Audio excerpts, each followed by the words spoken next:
শ্রাবণ মাসের দাবিংশ সন্ধে মহাশক্তিময় ও মহাশক্তিময়ী কৈলাসে বসিয়া শক্তির আদি কথা পর্যালোচনা করিতেছিলেন।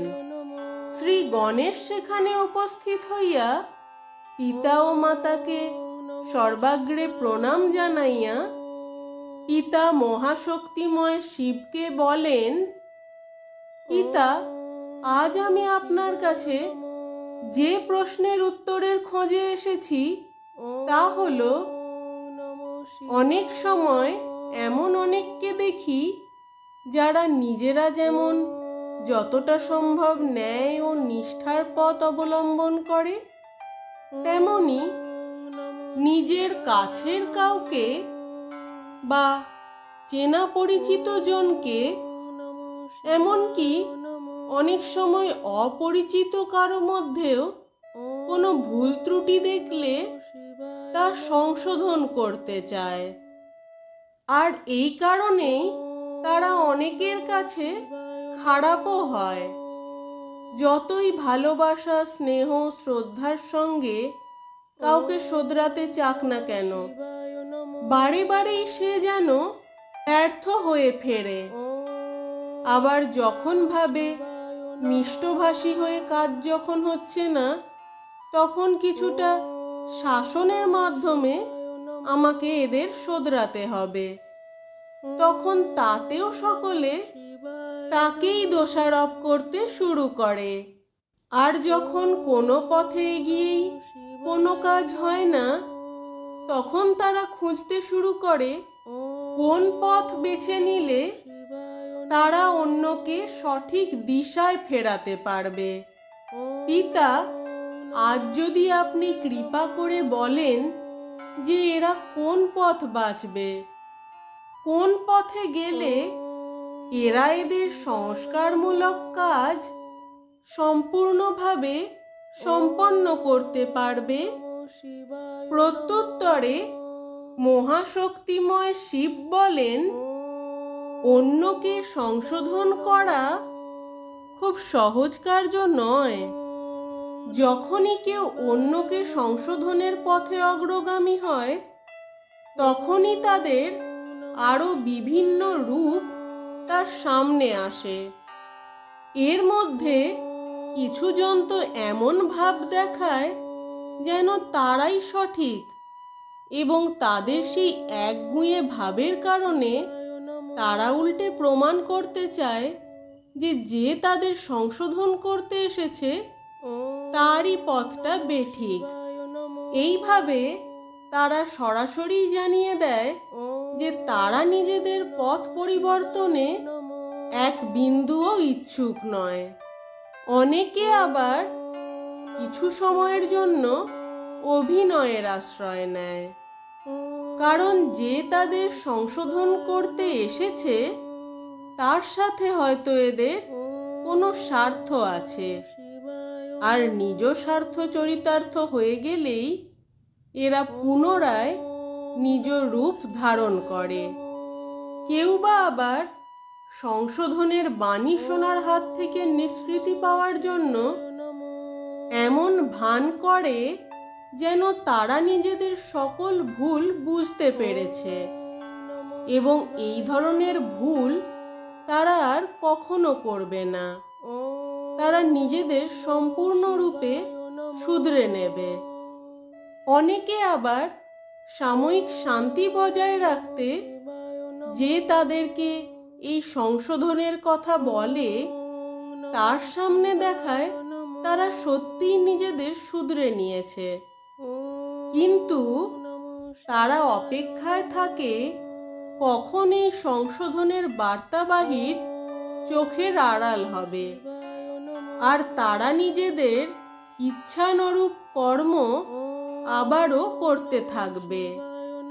তবে এই সকল প্রকার মানসিকতার ওপরেও একরকম মানসিকতা থাকে, যারা সত্যি করেই সৎ সঙ্গ চায়, নিজেদের শোধরাতে চায়, কিন্তু হয়তো কোনো পরিস্থিতি বা স্বভাববশত তা করে উঠতে পারছে না।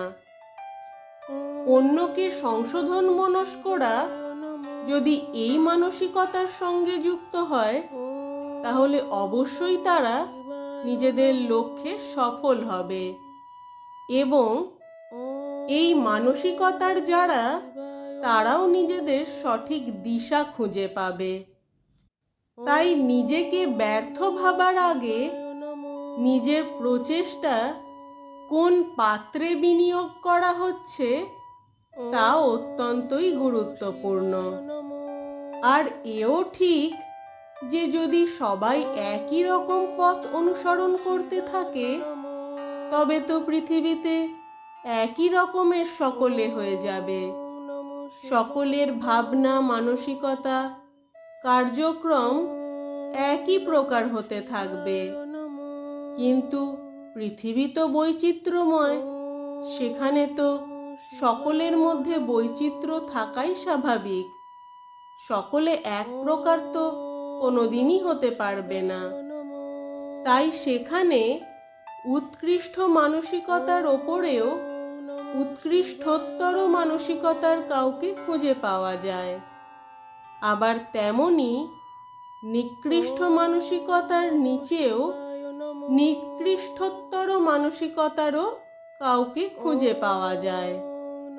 সেই কারণেই সংশোধন মনস্কতা কার ওপর প্রয়োগ করা হচ্ছে সেটা সর্বপ্রথম যাচাই করা উচিত।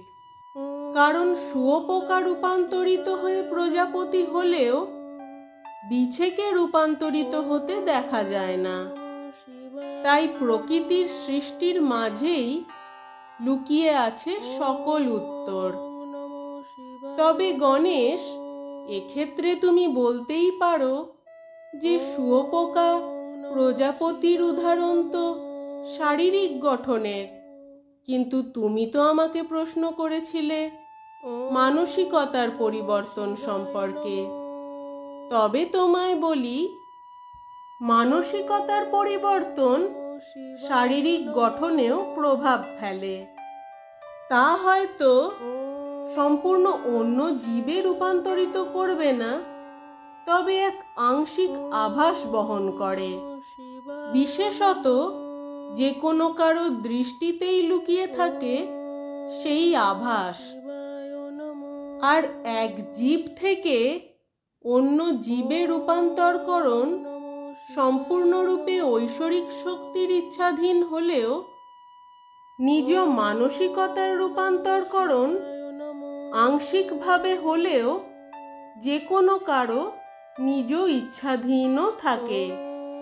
তাই যেই নিজেকে পরিবর্তন করতেই চায় না, নিজ মানসিকতার রূপান্তরকরণে কোনো আগ্রহই যার নেই, তার জন্য সময় বা শক্তি ব্যয় করা নিতান্তই মূর্খামি ছাড়া আর কিছু নয়।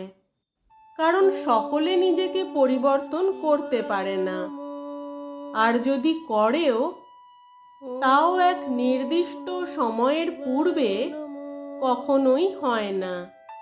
তাই সেই সময় না আসা অবধি কেউ যতই প্রচেষ্টা করুক না কেন, তার কোনো প্রচেষ্টাই কার্যকর হবে না, এটাই স্বাভাবিক। কিন্তু তাই বলে নিজেকে ব্যর্থ ভাবার কোনো মানে হয় না। বরং সেই সময়ের জন্য সমগ্র বিচারের দায়ভার ঐশ্বরিক সত্তার ওপর ছেড়ে দেওয়া উচিত।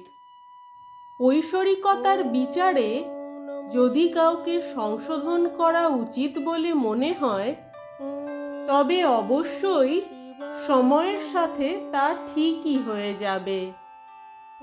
আর গণেশ, তুমি যে বলছিলে তারা অন্যকে সংশোধন করতে ব্যর্থ হয়ে বারে বারে ভাবে যে কোন পথ অবলম্বন করলে তারা নিজেদের লক্ষ্যকে জয় করতে পারবে, অর্থাৎ অন্যের ভুল সংশোধন করে তাকে সঠিক পথে অগ্রগামী করতে পারবে, তার উত্তর হলো এর জন্য যে কোনো প্রকার পথই কেউ অবলম্বন করুক না কেন, যার জন্য পথ অবলম্বন করছে সে যদি সঠিক না হয় তবে কোনো পথই তার জন্য কার্যকরী হবে না। যে নিজেই নিজেকে কখনো শোধরাতে চায় না তাকে ভালোবাসা, যত্ন, ক্ষমা বা শাসন কোনো পথে গিয়েই শোধরানো সম্ভব নয়। তাই পথ নির্বাচনের চেয়েও জরুরি সঠিক জনকে নির্বাচন করা। সর্বোপরি একটা কথা জেনে রেখো গণেশ, নিজ ইচ্ছা বিনা কারো মানসিকতার পরিবর্তন সম্ভব না। আপন ইচ্ছাতেই লুকিয়ে আছে নিজেকে পরিবর্তনের সম্ভাবনা।